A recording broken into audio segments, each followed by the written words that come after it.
Hello there, thank you for joining me and welcome to Resilient Wednesday. So, for those of you joining me for the very first time, welcome to the Be Well COVID-19 Free Wellbeing series. I am Joy Leng and I'm a positive hypnotherapist. I'm also known as the Superpower Activator. I use positive psychology tools and hypnotherapy to empower people to live strengths based whole brain living. And this Be Well COVID-19 Free Wellbeing series is in alignment with the World Health Organization call to physical distancing and staying home. Stay home and stay in alignment with your well-being and be supported by our Be Well series. We're doing this to support your well-being during this pandemic. And more importantly, we're doing this because we believe that you deserve a flourishing life and you have what it takes to achieve that. And we are here to support you. And that is our promise in Joy.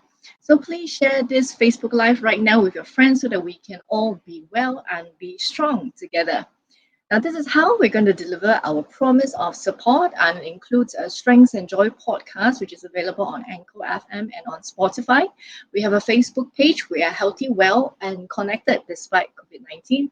There is a private Facebook group called Strengths and Joy podcast. We also have a YouTube channel called Super Pack Joy Leng. Now, we have Facebook Live on Super Monday, Resilient Wednesday, and Self Care Friday at GMT +8 4 p.m., which is Malaysia, Singapore time. On this page, Super Pack with Joy Method, we have several shows: Strengths with Joy, Whole Brain and Healing, and Celebrating She is Strong. Super Monday is where we explore how to develop your strengths. So make your Mondays super powered with me. Now, in this pandemic, resilient is the name of the game. So apply science-based research findings into actionable strategies that you can use and share with your family and friends to be more resilient together. Learn from people who have activated their strengths to be more resilient, and let's be pandemic-proof together. On Self-Care Friday, we will learn tools and techniques that we can use to take care of ourselves whenever we feel stressed. Take responsibility of your own self-care and also of those under your care. Our Strengths with Joy show is where we chat with positive psychology practitioners and brave souls who have rise up to my strengths challenge to share their insights with us. So remember to share this Facebook Live free resources right now so that we can all learn to be resilient together. Now, besides developing your prevalent and your character strengths, learning how to tap on all the potential in your brain unleashes your best and strongest self. Therapy can support us in feeling whole again to make unleashing our strengths into the world more compelling. So join in our conversations with experts in whole brain and healing. Now, women are phenomenal and amazingly strong in how they activate their strengths daily, faithfully, in loving service of others, often at the cost of neglecting themselves.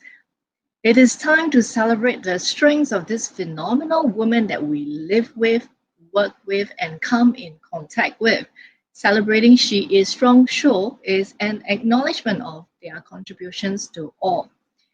Welcome to Resilient Wednesday, where we learn tools and the right mindset to be resilient and to be inspired from real life stories where people took responsibilities for themselves and bounced back with purpose, self compassion, and a growth mindset. Nelson Mandela says, "Do not judge me by my success, judge me by how many times I fell down and got back up again." So today is especially meaningful and powerful as we embark on our very first tough conversation on Resilient Wednesday. So who's ready to have a tough love conversation with me? Give me a thumbs up. So today I want to talk about domestic and violence and marital abuse. Now, domestic violence is a systematic pattern of behavior that includes physical battering, economic abuse, emotional abuse, coercive control, and or sexual violence. It is intended to gain or maintain power and control over a romantic or intimate partner to intimidate, frighten, humiliate, blame, or injure. Domestic violence is more than a series of violent incidents on an identical cycle. It is about living in a climate of fear and disempowering restrictions that threaten and affect one's selfhood, psychological well-being, health, academic independence, and emotional availability. So, on the average, nearly 20 people per minute are physically abused by an intimate partner. So, during 1 year, this equates to more than 10 million women and men. That is a staggering figure. One of the reasons why I want to bring to attention domestic abuse is because research has shown that during a period of crisis, which includes our current pandemic, the risk of domestic violence escalates as perpetrators seek to maintain a sense of power and control in the partner's lives. The current pandemic presents a combination of factors that allows for that increase in domestic violence. Lockdown orders also mean that the victims are unable to leave the house to seek appropriate help and are more likely to be cut off from their usual support systems. And in some reported cases, perpetrators have used the virus and the safety measures as ways to control the movements and the daily activities of their victims. Today's guest is a phoenix named Carol, and I met her 14 years ago when she came to my dance studio. At that point, she was still with her abusive ex husband. Today, she is a confident coach, happily married with two kids. And in 2019, last year, she was picked to be a co author in the book titled Breakthrough. I was featured alongside with number one motivational speaker and Emmy Award winner Les Brown. But she had her fair share of marital abuse before reaching this point in her life. Today, she shares her personal stories of overcoming personal adversity to rise above the ashes, empowering women all over the world to do the same for themselves. Carol says, our spirit are like gold. We must first be burned and stripped down, then give rise to something beautiful. Like a phoenix, its rebirth can only come after burning to ashes. When I was thinking of the title of this episode and I came up with this title, I was a little bit concerned whether Carol would be okay because it is a little bit in your face, but I really wanted the title to be very clear what we're going to talk about. And to my amazement, without hesitation, it was a resounding yes from her. So I really want to applaud Carol's bravery for coming on the show, or even willing to have call a show for what it is instead of going around or beating around the bush. This is definitely a tough conversation that we're having here. And this show, this episode, is not just for people who are tolerating domestic abuse, but it is for every one of us. We all know of friends or people who knows people who are going through this abuse, and it is good for us to know what to do, what advice to give, just to be there to support these people and also to show up for one another, especially in a pandemic like this, where, as mentioned earlier, some of these perpetrators are using the lockdown and the virus as an excuse to strip more control from their victims. So today we're going to find out, how did Carol find the courage to remove herself from an abusive marriage? What exactly did she do? So without further ado, let me welcome our special guest, Carol. Hi, Carol. Welcome. Hello, everybody, and thank you, Joy. Thank you for having me on this amazing show that you're doing, and also for holding space for other people and for giving space for everyone and giving your love. Because to do this on a weekly basis, 3 times a week, is not an easy feat. And thank you for that. Thank you. Thank you for acknowledging my effort and thank you for your bravery. First and foremost, thank you for coming on the show and to do this live. That's an incredible thing, especially given that we are Asian women. So this is considered for some people a huge taboo, a huge no-no. So I'm very, very proud of you, my friend, for stepping up to what you believe in and showing up.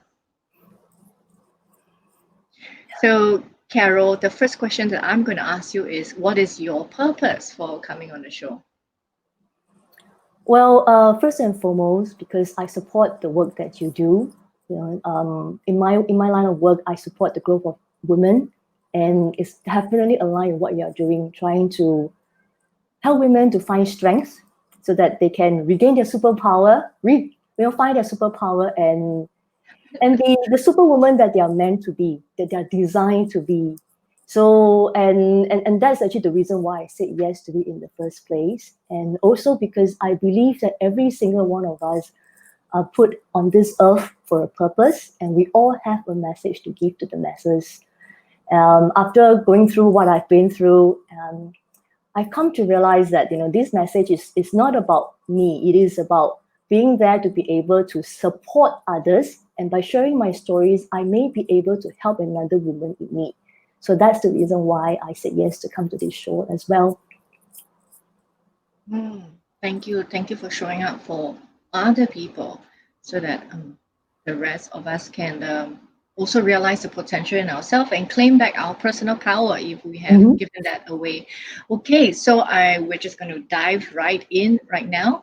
So I've read your book, and there's some part of your sharing that I felt would be really good to bring it up today. So there was one part where you mentioned that you said there were only a handful of explosive outbursts during our relationship, throwing a wine glass, kicking the furniture, breaking a mirror. There was nothing overtly physical towards me that would have made me fear for my safety.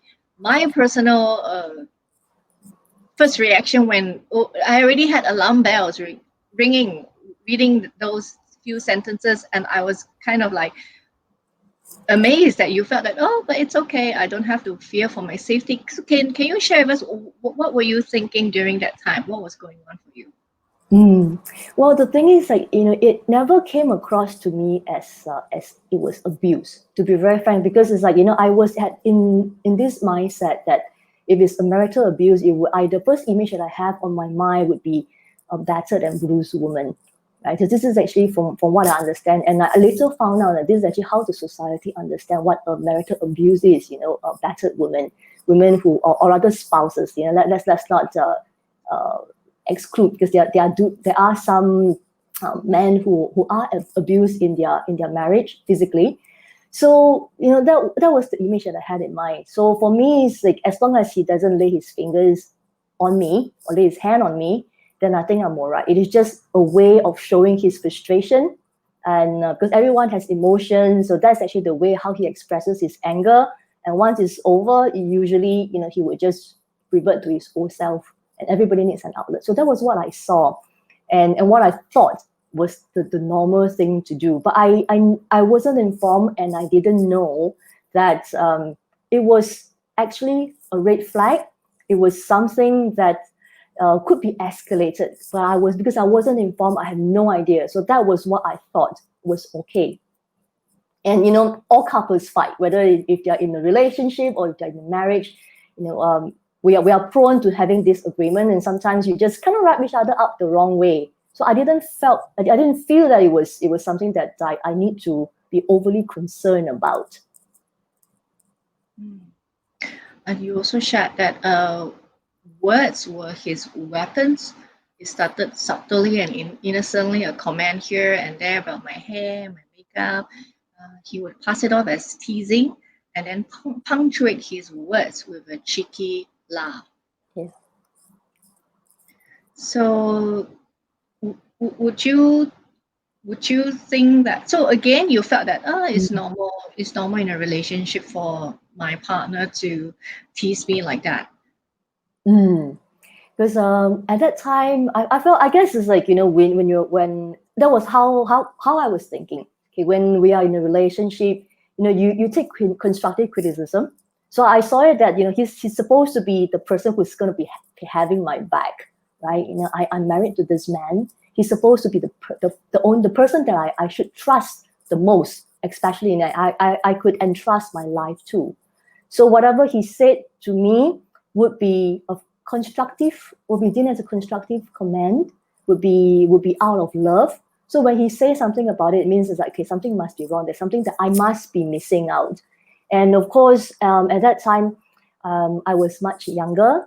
I didn't have a lot of experience in relationship and in love. And he was 5 years older. So I trust his judgment. I trust that, being older, he should be wiser than I am, and that he has gone through life a little bit longer. So he must have the experience, so he must know. And then I see him as a person who is like my mirror. He will reflect back to me. So if you were to tell me that, this doesn't really good, but okay, yeah, well, it's up to you, right? So, so I kind of like felt I'm kind of stuck in a way. So when he said that, when he made a comment about my hair, and I was okay, is there something wrong? Do I need to fix my hair right now? And he'd be like, yeah, well, I think it's all right. It's up to you. But then somehow there's this nagging feeling inside me that he wasn't really comfortable with the way I look, but he just wanted me to somehow like figure it out on my own. Yeah, so I was actually left hanging in a way, but because I trusted him, and I really trusted whatever that he would not do anything towards me. So I kind of like just pass it off as just a harmless comment. It didn't really think anything about it until it actually comes back to me in a negative way. You said I saw him as my mirror and that he will reflect back to me. Wow. Yeah. So did you trust yourself, or was it like it was entirely him? He was my mirror, and whatever he says is 100% true. Or do you have time when you actually think about what the mirror is reflecting back to you and question it, or you just took it wholesale, whatever he reflected back to you, you took it that must be the truth? Okay, that's actually a very, very good question. At that time when it happened, in the beginning, I was doubting. So I tried to clarify. I was like, what do you mean by that? Why do you say that? And then he would say things like, I love you, and because you can't see it for yourself, then trust that I can see, and whatever I can see, other people can see you as the way I see you as well. So I want you to improve yourself for your own good. And there were times that I realized, maybe, or rather, I was thinking to myself, okay, maybe he's right, because I can't see myself, right? I always need to constantly check back.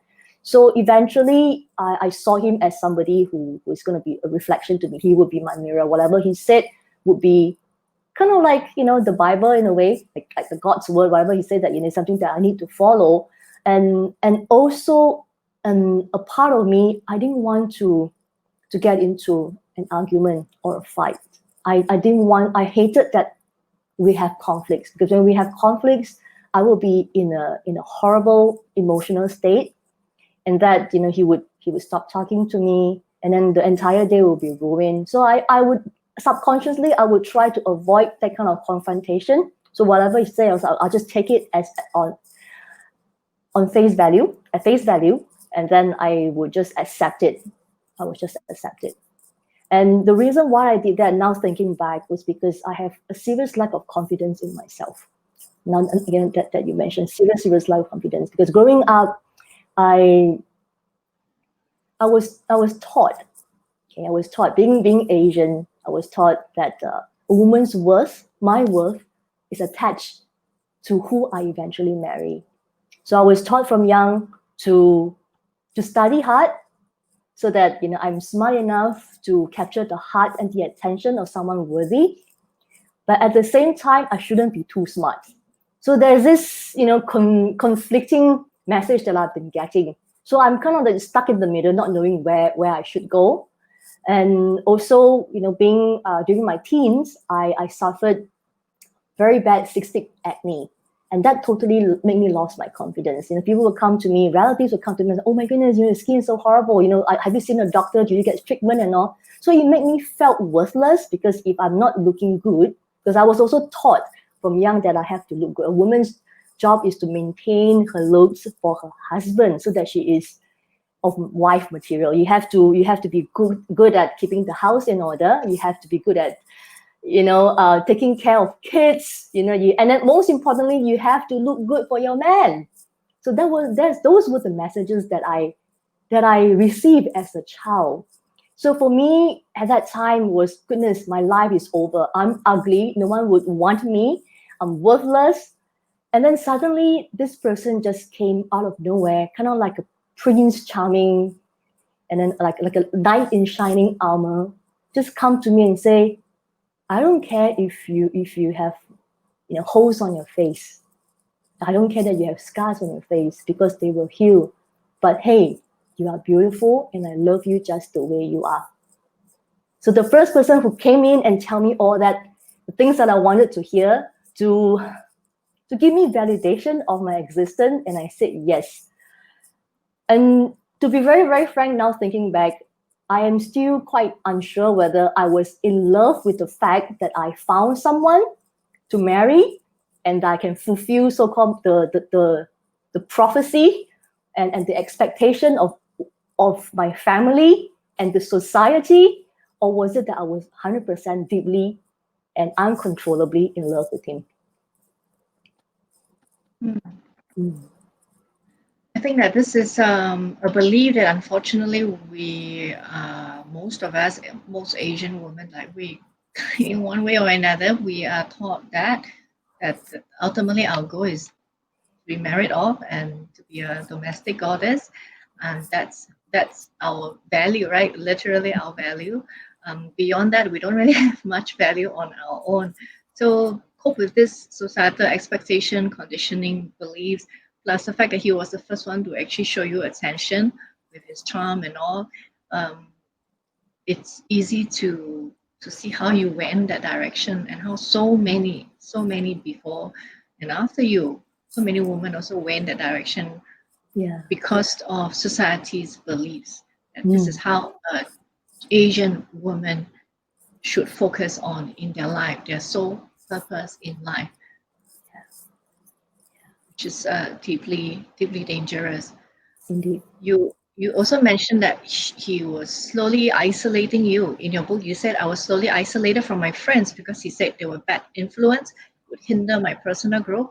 I was persuaded to keep my family away, friends away, family away. This is one of the ways, very common ways where perpetrators would actually isolate their victim, so that they don't have external sources of support, while they strip them of their own self-belief, which sounds like what's going on over here as well for you.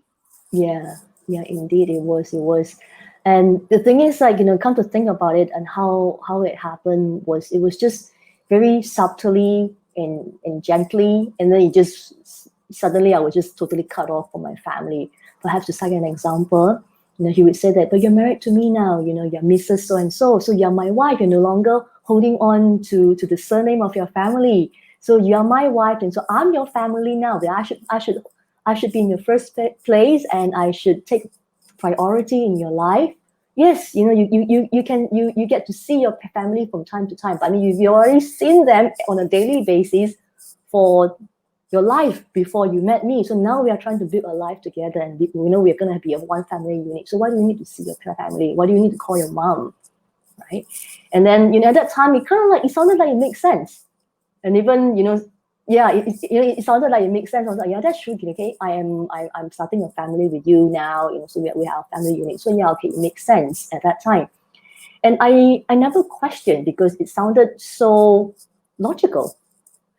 And then when he talked to me about my friend, he said that they are actually of bad influence. Maybe just let me share a little bit in terms of educational academic achievement. He was the highly educated one, and I wasn't. And then in terms of family background, in his family, I would say a little bit better off, a little bit more well off as compared to myself. I would what Singaporeans would describe as someone from the blue collar, the kind of a blue collar worker kind of a family. So we I'm just like a heartland girl.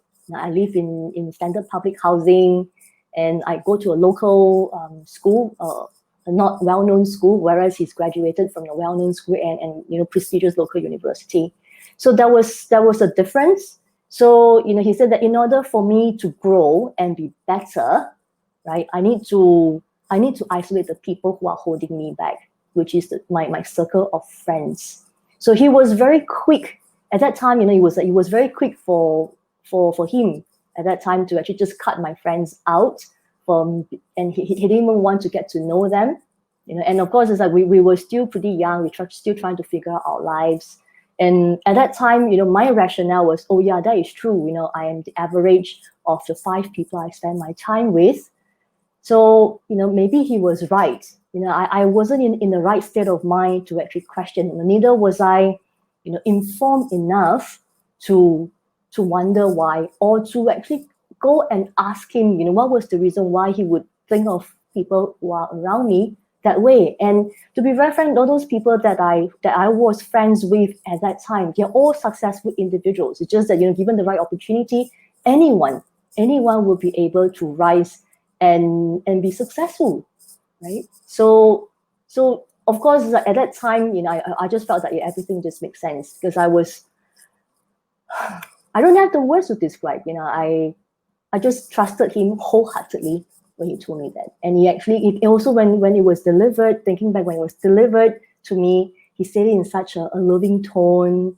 He said, I'm doing this out of love for you, and I want you to be better. I want you to be able to rise up to my level, so that we are this power couple. And I really bought into all of that. It sounds like he was using his charms. There was some level of emotional blackmail as well, reliance, making you rely on him, isolating you from your family and friends, and making things sound logical. You know. So you mentioned that to make it even harder for me to leave, he made sure that I was at the mercy of his financial control over my earnings. Again, another common trick by perpetrators, taking away financial independence. So what happened? Like, was it like he was in control of your salary, income? Yes, it was. I guess that was probably a last straw, because after I got a job that I really wanted, and I start to get better at my job. And he told me that he wanted to start a business, and that in order to do so, I would need to. We are partners, right? We are partners in marriage, and he would like me to be partners in his business as well. So he said that, okay, well, since I'm going to be running the business, I will need some funding. So since we are partners, and then you're the one getting the regular income, then would you be able to just help me, because you're my wife. I trust you. I trust you. And you have to be here to support me, because you're my wife, and I would like you to put in your salary into this business, so that I can keep it afloat, because what I want to do is for us, right? And I need you to support me in this way. Little did I know that it was just his way of keeping me tied to him, because if I'm financially independent, then I would have the resources and the means to actually leave. So that was one of the way of how he actually will control over me. So at your lowest point, accumulation of all this abuse through the years, this part was almost heartbreaking for me to read in your book when you said, drifting in and out of consciousness, I wonder why I had not died. And you went into a downward spiral of despair. You constantly entertained thoughts of death. So at the worst point, you literally lost hope, and you lost the will to live. Yeah. Well, the thing is, to be completely frank, I went to the kitchen, took out the kitchen knife, and I didn't have the courage to plunge it into my body. I wanted to die. I just didn't have the strength to do it. And I hated myself at that time, that I was such a wuss. I was such a coward that I didn't even dare to try to kill myself to end it all. And how it transpired to me drifting in and out of consciousness, and the thoughts of having suicidal thought, was because one day I went to the ATM machine, trying to make a withdrawal to make grocery shopping. Do grocery shopping, and then I realized my entire bank account had been emptied. I didn't know how to survive. I didn't know where I can even feed myself, and that was the trigger that brought me downwards to this despair, and I just couldn't function at that moment, and that was the reason why I wanted to kill myself, because I didn't know how to live at that time.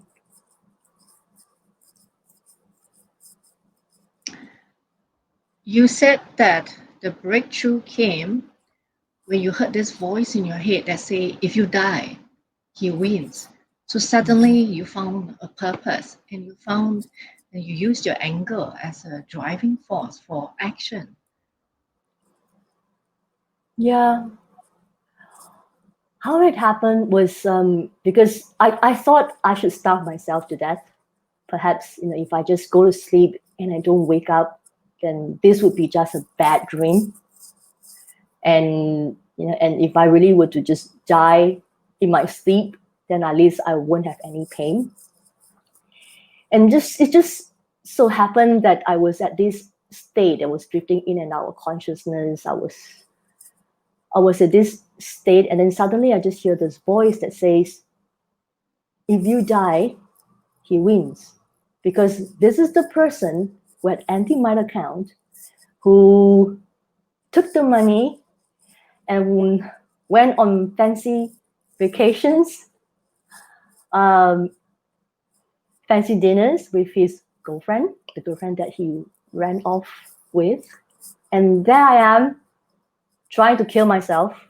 And there I am, on the floor, not doing anything. And I guess a part of me, the subconscious part of me, and say, you know what, enough is enough.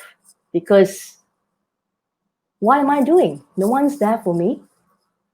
No one's there for me. So I think that was the reason why it triggered that voice suddenly, that brought me out of that self-blame, brought me out of that shame, that I decided that I need to transform, to use that anger that I feel towards myself to be the fact to translate that into strength. Because at that time, deep down within me, I realized that it is not my fault. I was never at fault. That I need to forgive myself, that I allow myself to put myself into this situation in the first place. Then I have full control of what happens next. And that was the reason why I decided that I stood up and to go seek help. Mm. So you were starting to see yourself from a strengths-based perspective, and that was part of your process of taking back your personal power. So looking at you today, Carol, you're a confidence coach for women, happily married with 2 kids, and co-author with Les Brown. I mean, who would imagine that you have such an abusive past? And when you came to my dance studio 14 years ago, I was really moved when you told me recently that it sparked something inside of you. So can you tell us more about this spark that started when you came for dance class? Yeah. Well, that was when you were doing pole dancing, and it was relatively new and trendy in Singapore at that time. And I wanted to give it a shot. Well, out of curiosity, and also just want to be part of the trend at that time. So, but that particular lesson, that trial lesson, changed me, because what you had given me was a signal. It's a sign of self-love, because you showed me what it's like to actually feel my body, to feel the curve, to feel how my body move. And finally, suddenly everything just connects from my mind to my body. And I think the spark, thinking back right now, the spark was where I was so disconnected from the way how I feel about myself, being confident, because I see there are other women within the studio who are doing their thing as well, who are fearlessly showing a part of themselves to other women, open to be judged. But no one is looking at each other. No one is judging each other. Everyone is just being present with themselves and being there, doing the things that the body is actually meant to do. And it was something, suddenly I just felt really, really empowered. Even though I couldn't get up on the pole, I felt like if I were to continue doing so, I can eventually get up there. And if I were to, continue moving my body, I'm able to actually connect with my soul. So that spark was what actually changed my course of life. And I finally realized that I do have the power, but I didn't give myself the permission to feel it. Oh, wow. I love what you just said that. You realize you have the power, but you did not give yourself the permission to feel it. Somehow, during the dance lesson, everything joined, dots were joined for you, and you decided that you need to give yourself that permission, and no one else is you. You have to be the one to give that permission. That's that's amazing. Like I get goosebumps just hearing you say that because I had no clue. I mean, I had no clue that all this was going on in your inner world. I was doing what I do, and yet that was my dream, my wish for the studio. It wasn't just about dancing. It was exactly what you have described, and it's so amazing for me, 14 years later, to have it said to me that the whole purpose for the studio, its destiny, its purpose was fulfilled, and it actually supported in your empowerment to make a stand for yourself. Wow, beautiful. Thank you for sharing, Carol. Thank you for allowing me to have that space as well. Again, and I can't thank you enough. Besides dance lessons, besides, do you have this thought in your head that I cannot let him win? Another thing that supported you, another resource that supported you was your work ethic. In your book, you said, my work ethic was what saved me. My confidence grew as I grew professionally, and I began to resist his controlling ways. Yeah, yeah. So in fact, that kind of happened concurrently when it was actually around the same time when I started to when I did that pole dancing trial lesson with you.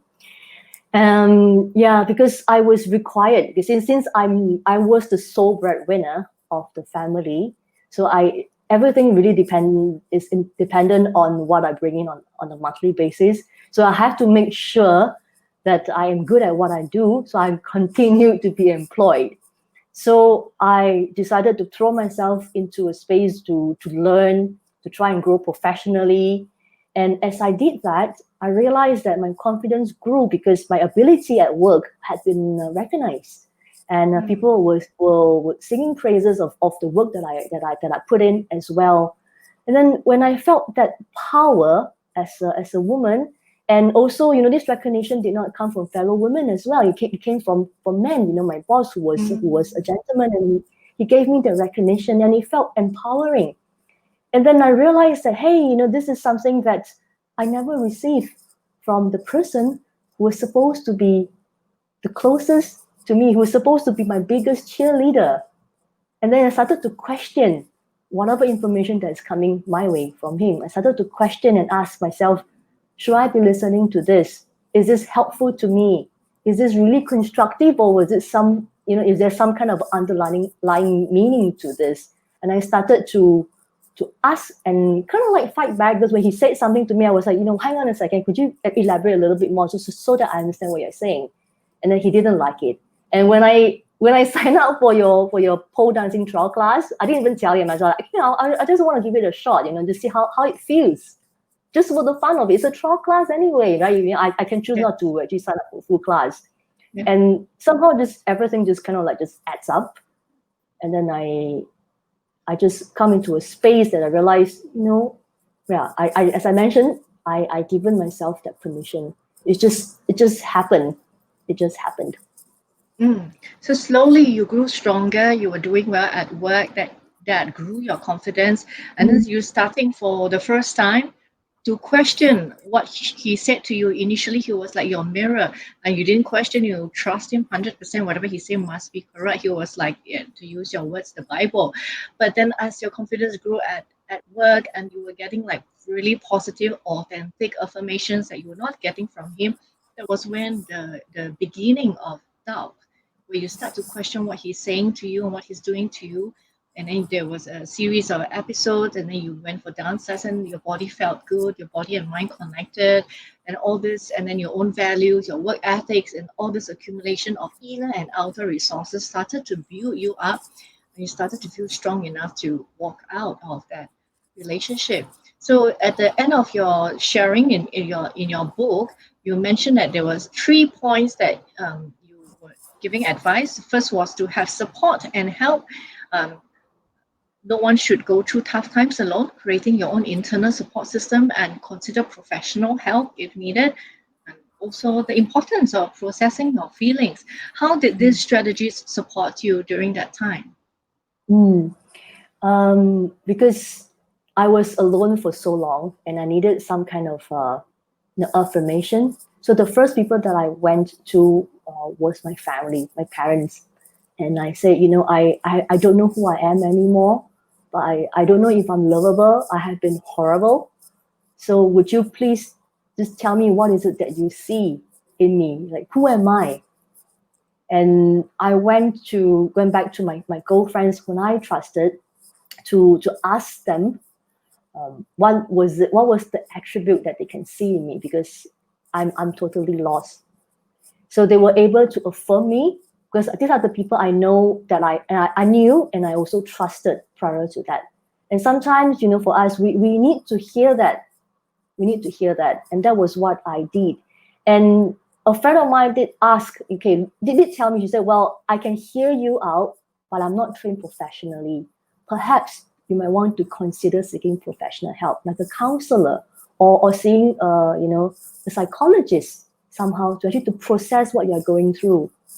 And of course, in the Asian context at that time, it was also seen as a taboo, meaning that you must be a nutcase or you suffer from a mental disease somehow. So I was resistant to it at first, and then I realized from this conversation with my friend is I know, because they are trained to understand what you are going through from a psychological point of view. It is an art and also a science that's behind it.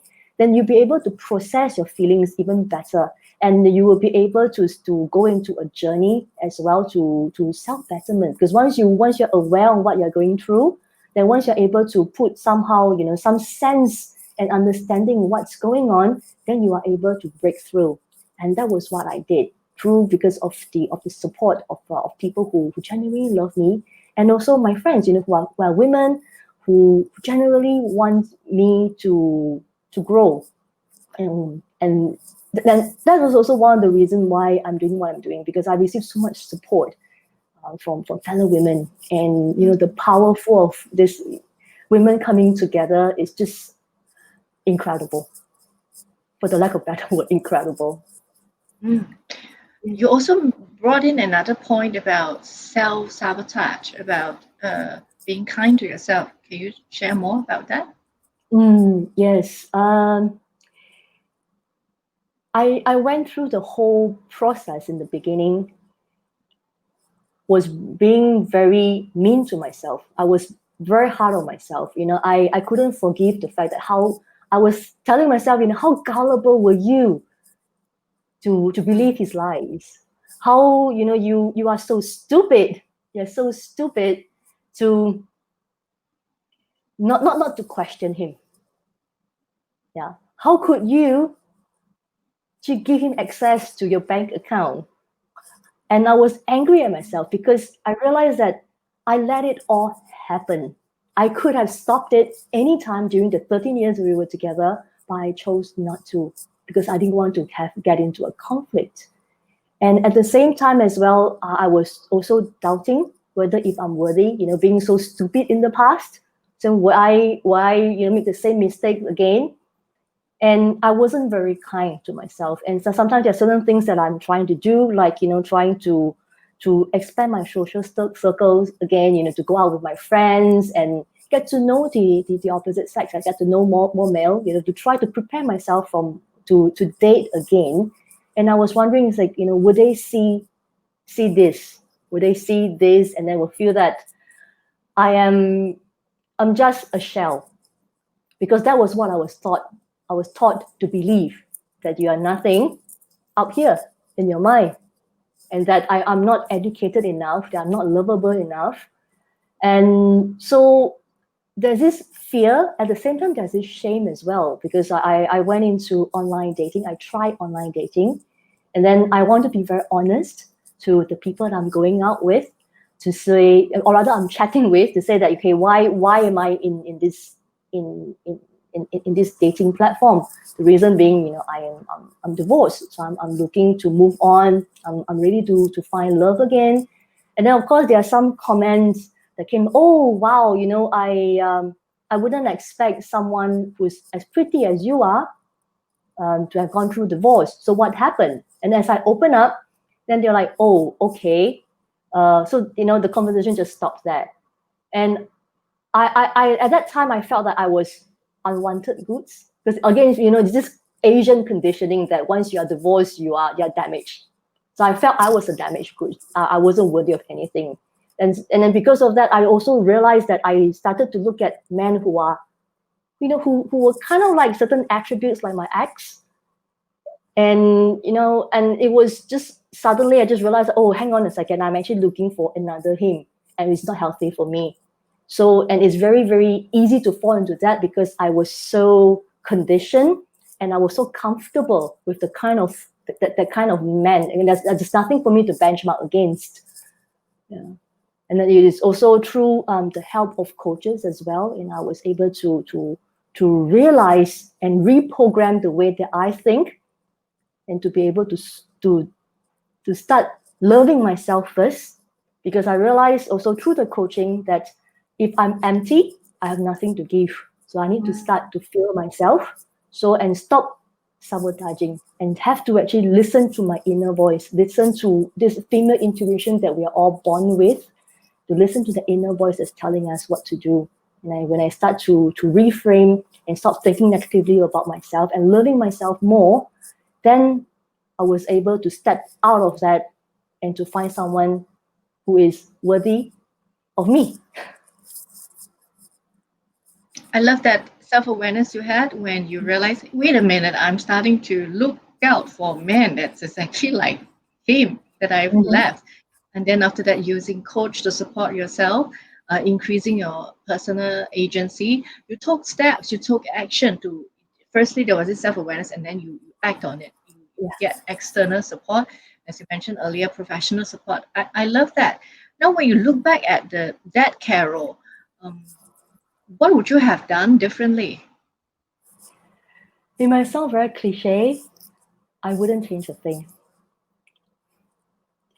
Reason being, there is a reason why I have to go through this.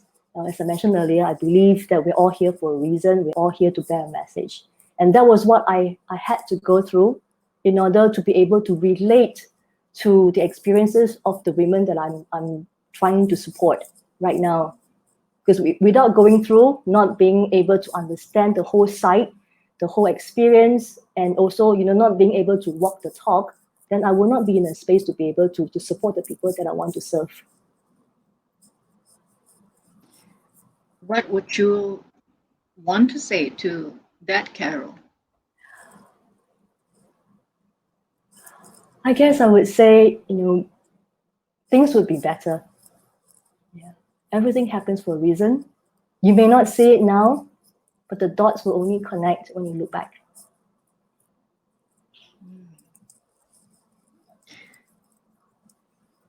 You mentioned a proverb, a Chinese proverb, which is, would you like to share about the proverb? Yeah. This is something that I can totally relate. The Chinese proverb is 真金不怕火炼. Yeah, true gold fears no fire in a sense. Because, gold is amazing in different forms. We have to, in order to mold gold into jewelry, we have to melt it down into liquid. But then the thing is that then you can actually shape it into something that can actually bring beauty, to enhance the beauty of the person who's wearing the jewelry. But at the same time, it is also a form of currency as well in the past. And it's also, matter. No matter how you burn, it just remain in its liquid state and it will not evaporate. So, and I compare that to all the women, because we are all gold. Rather than using diamond, I would prefer gold, because there's so many different states that you can shape gold, and women are like that. Yeah. The ending of your story, you said, I still cannot recall. Let's see, you said, I still cannot recall the entirety of the fateful 3 days I spent in bed, but I do remember the key pieces of wisdom that I gained from surviving the experience and during my recovery. This is such a perfect example of post-traumatic growth, the positive growth that we experience after we go through a traumatic experience, the lessons that we take away from it to become a better person.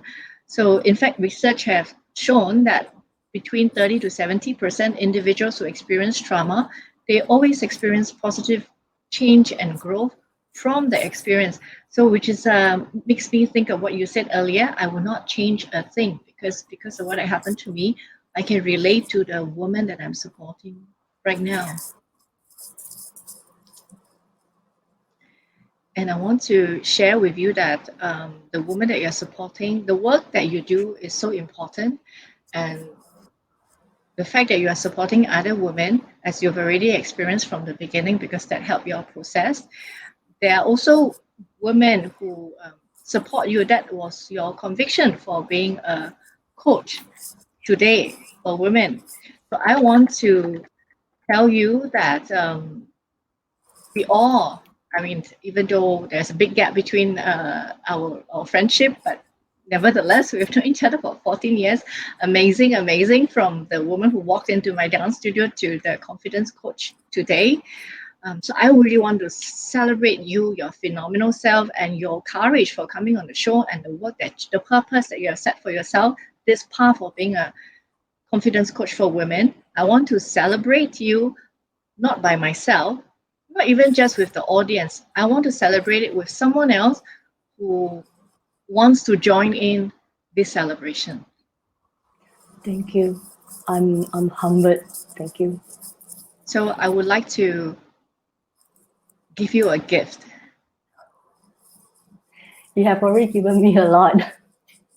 Um, if you're like me, then I like presents, so I hope you like presents too.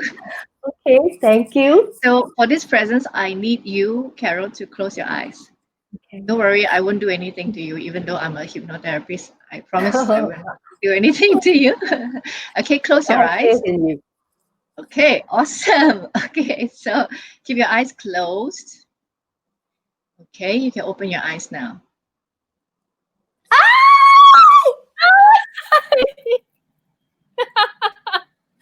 Hello, surprise. Now you know why I kept you in a cold when you messaged me. I was totally just ignoring you. Yeah, oh my God. Hi. Hello, my dear. How are you? Hi, Dad. Thank you so much for agreeing to come on the show. You are making this show very, very meaningful for Carol. Thank you for having me. It's actually not just for Carol, it is also for myself. I just want to say Okay, that before that, Nat, can you explain to us how you guys meet your friendship? Share with the oh, audience. if I couldn't guess our age. um, okay, I just in our childhood we went to the same RC to attend Chinese dance, believe it or not. And when I first saw Carol, I got to know that time I know her by her Chinese name. I do not know her English name.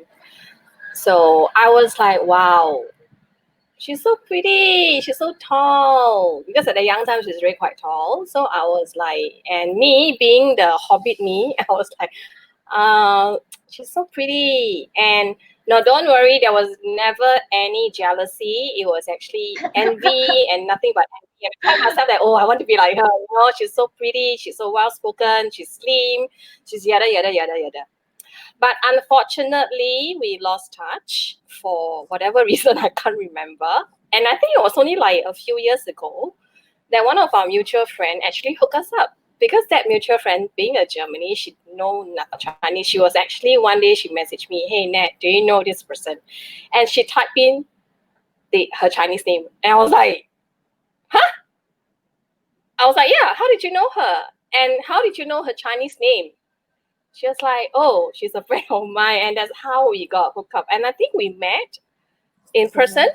Yeah. Yeah, and we just resumed our friendship like the loss in contact has never happened. And from there, and Carol was sharing her story, and I was sharing my story. We were like both pouring our hearts out.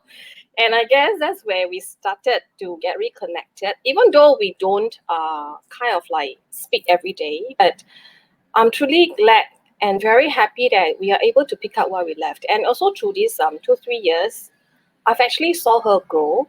And I've come to realize that she's such a strong woman, inspiring. You know, I have so much admiration for her. And hearing your story earlier, inside the backstage, hearing your story, and I was like, and a few times, you know, I was like, my goosebump, and actually have tears in my eyes. I was like tearing and all that, because it is really very heartfelt to hear you share once again, to open up your wound and be so vulnerable to the public about what has happened. So yes, it was actually, you know, it really show how much strength and resilience you have, because I don't know if it's me, I'll be able to do that. So Carol, I just want you to know that you are you're a courageous woman. You are brave and strong, and I'd like to applaud you for that. And I know that you're a very private person because you don't like to share your public life. Because I know that every time you share something, there'll be a lot of backlash, which I don't understand why. And people are jealous.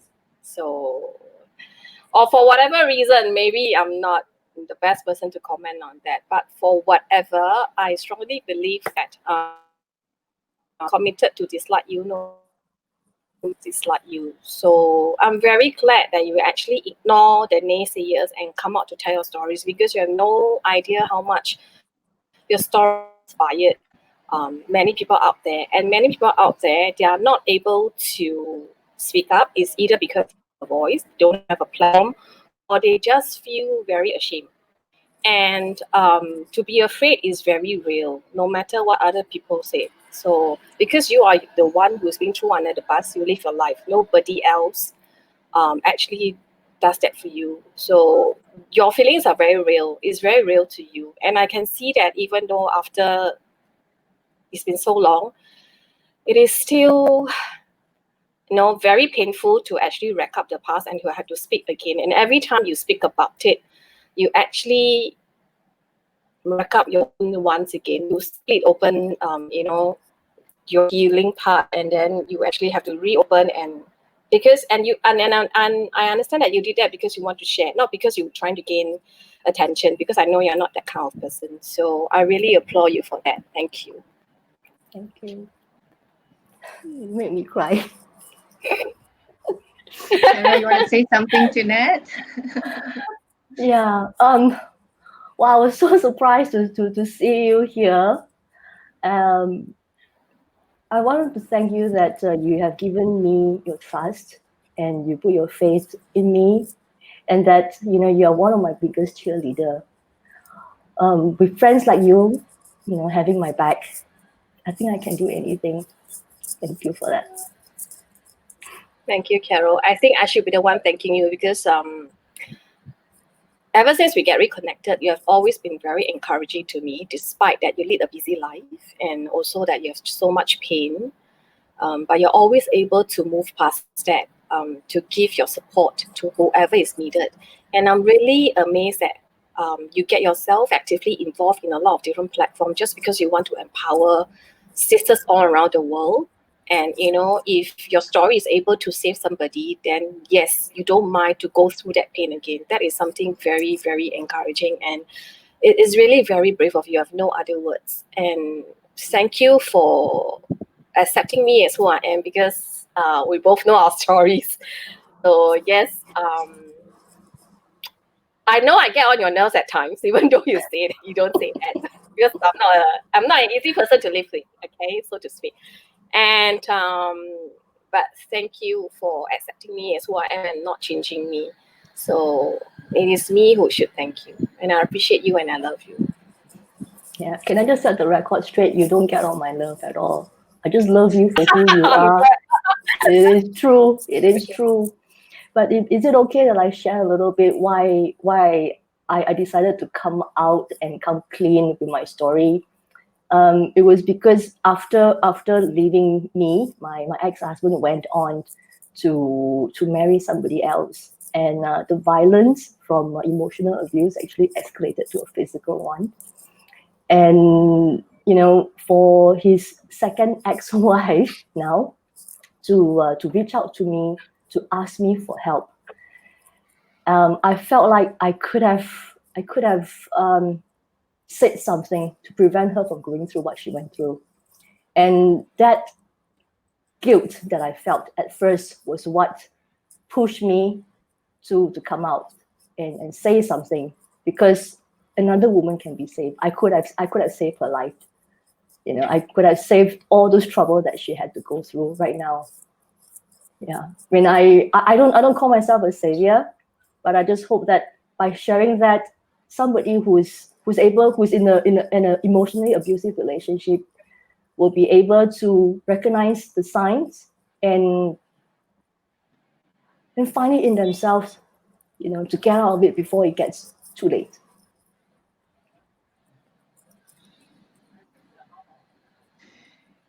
So, Carol, Yeah. what does it mean to you to have come on this show and share that part of your past? To be very frank, for the lack of better word, empowering. Yeah, I am connected. In fact, feel more connected to my heart, and reconnected to my why. Yeah, and I feel that this is what I've been put here to do. I'm really glad to have a small piece of what you came here to do, your purpose. Is there anything else you want to say to our audience? Yeah, you're all gold. We're all gold as women. We're all gold. Forget about the diamonds. Forget about the gems. We are gold because we all have strength in whatever state we are. We just need to accept and recognize it. How are you feeling right now? I'm speechless. I'm speechless, really.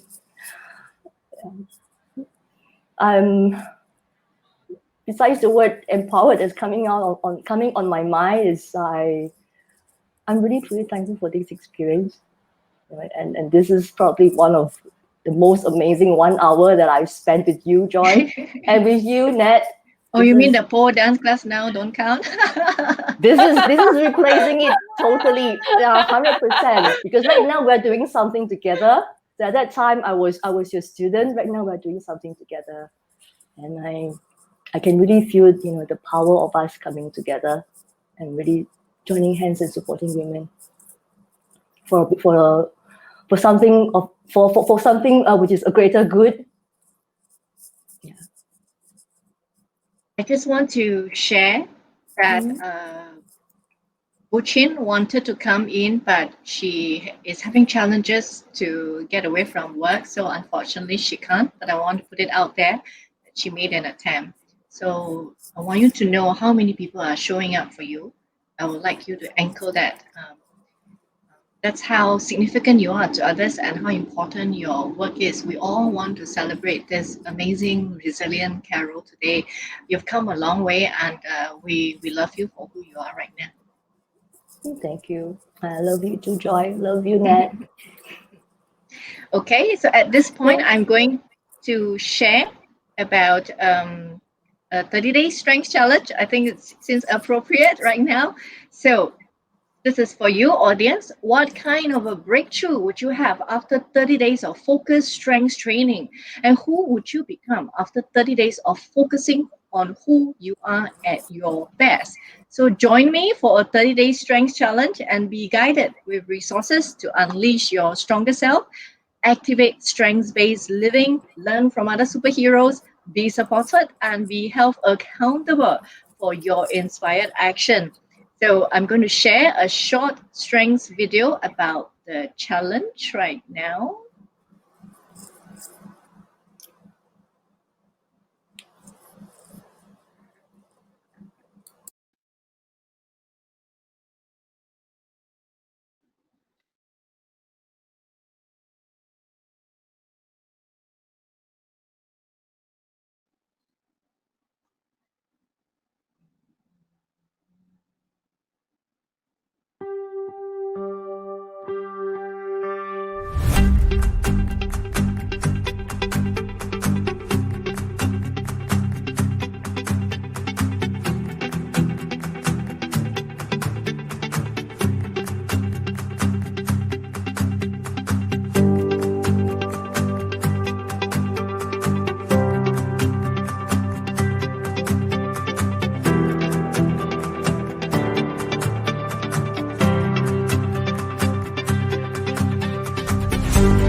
Okay, that was an amazing, amazing 1 hour, and I hope audience you found something valuable. So please share this, especially if you know of someone who really needs to listen to this conversation. And now we're going to end our show on a high note with our superpower poll. Awesome. Okay, thank you for watching. Till the next episode. Take care, everyone. Bye.